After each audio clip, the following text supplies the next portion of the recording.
Understanding, at a loss for words. A guide for English learners. Hello, everyone. Today, we're diving into a fascinating phrase that you might encounter in everyday English conversations, at a loss for words. This expression is quite vivid and can be useful in various situations. Stick with us as we explore its meaning, usage, and some examples to help you understand how to use it effectively in your own conversations.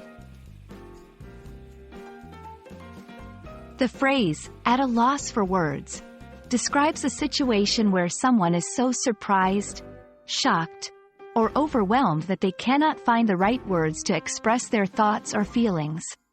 It's as if the right words have suddenly disappeared, leaving the person temporarily unable to speak.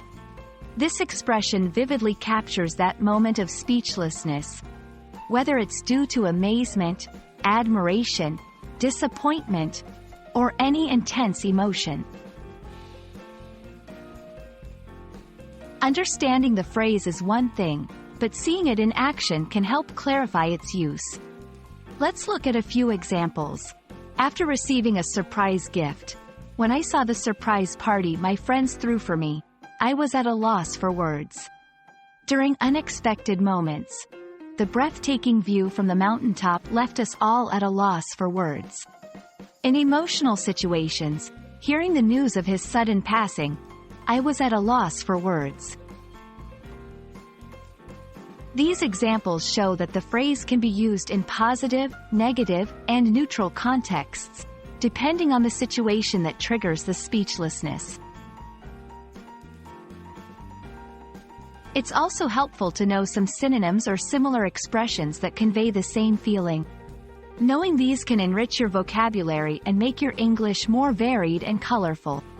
Here are a few: speechless, dumbfounded, flabbergasted, tongue-tied. Each of these can be used in slightly different situations, but they all revolve around the idea of being unable to speak due to strong emotions or surprise. Hopefully, you now feel more comfortable understanding and using the phrase, at a loss for words. It's a powerful expression that can add depth to your conversations, allowing you to accurately describe those moments when emotions run high and words seem to fall short. Remember, learning a language is all about expressing yourself and connecting with others, and knowing expressions like this one can help you do just that.